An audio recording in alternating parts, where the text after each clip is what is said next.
सभी को जय मसीह की। दोस्तों, आज कुछ वचन जानेंगे। आखिर क्या वजह है कि हमारे काम सफल नहीं होते?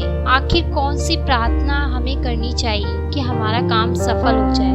आज की इस वीडियो में हम उन्हीं वचनों को बताएंगे जिनके द्वारा आप प्रार्थना कर सकते हैं, जिनको आप रोज पढ़ सकते हैं और वचन आप जानते ही हैं कि वह काम करता है। प्रिय दोस्तों, आप बने रहिए वीडियो के अंत तक। सबसे पहले तो यकीन रखिए कि आप निर्बल नहीं हैं और आप असहायक नहीं हैं। आप में बल है कि आप सब कुछ कर सकते हैं। यदि आप अपने आप को असहायक और निर्बल मानेंगे तो आप कभी सफल नहीं हो सकते, क्योंकि हम जो पढ़ते हैं फिलिपियों अध्याय 4:13 में वहाँ लिखा है, जो मुझे सामर्थ्य देता है उसमें मैं सब कुछ कर सकता हूँ। आमीन।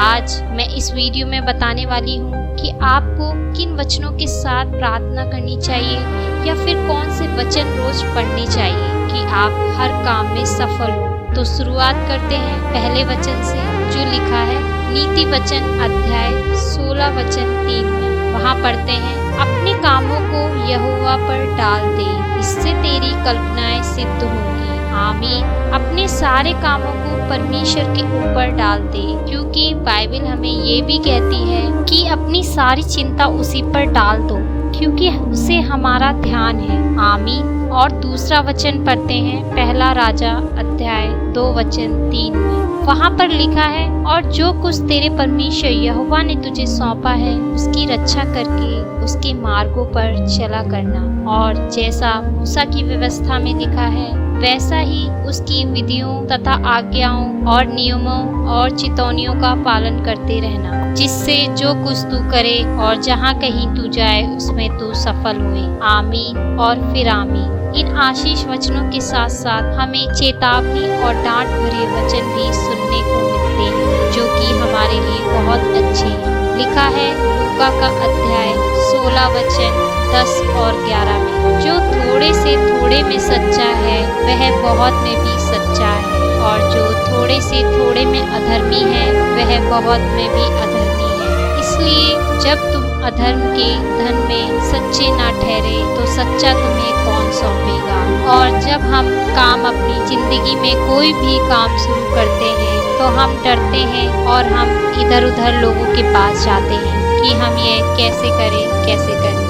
परमेश्वर का वचन कहता है यशायाह अध्याय 41:10 में, हमने सबने पढ़ा है, मत डर क्योंकि मैं तेरे संग हूँ, इधर उधर मत ताक क्योंकि मैं तेरा परमेश्वर हूँ। मैं तुझे दृढ़ करूँगा और तेरी सहायता करूँगा, अपने धर्म में दाहिने हाथ से मैं तुझे संभाले रहूँगा।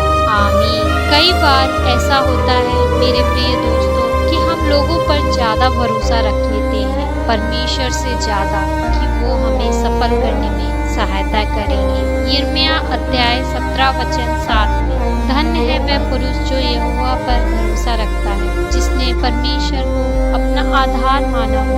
आप भी ऐसा ही कीजिए। और व्यवस्था विवरण अध्याय 8:18 में पढ़ते हैं, परंतु तू अपने परमेश्वर यहोवा को स्मरण में रखना, क्योंकि वही है जो तुझे संपत्ति प्राप्त करने का सामर्थ्य इसलिए देता है कि जो वाचा उसने तेरे पूर्वजों से शपथ खाकर बांधी थी उसको पूरा करे, जैसा आज प्रकट है। और साथ में बहुत ही तसल्ली से भरा हुआ वचन भजन संहिता अध्याय 37:4 में, वहाँ पर हम पढ़ते हैं, यहोवा को अपने सुख का मूल जान और वह तेरे मनोरथों को पूरा करेगा। यह लिखा है यहोवा को अपने सुख का मूल जान, मतलब आप परमेश्वर पर आप निर्भर कीजिए, क्योंकि वही आपका पिता है, सच्चा परमेश्वर। आमीन। और नीति वचन अध्याय 3:1-4 में, हे मेरे पुत्र, मेरी शिक्षा को न भूलना, अपने हृदय में मेरी आज्ञाओं को रखे रहना, क्योंकि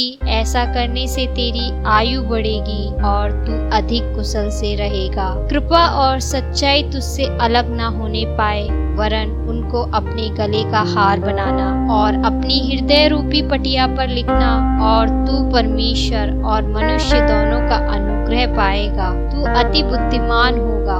आमीन। और फिर आमीन। तो इस आखिरी वचन के साथ मैं वीडियो की समाप्ति करना चाहूंगी और मैं आपको कहूंगी जितने भी वचन इस वीडियो में बताए गए हैं आप उनको लेकर जरूर प्रार्थना कीजिए और उन वचनों को पढ़िए।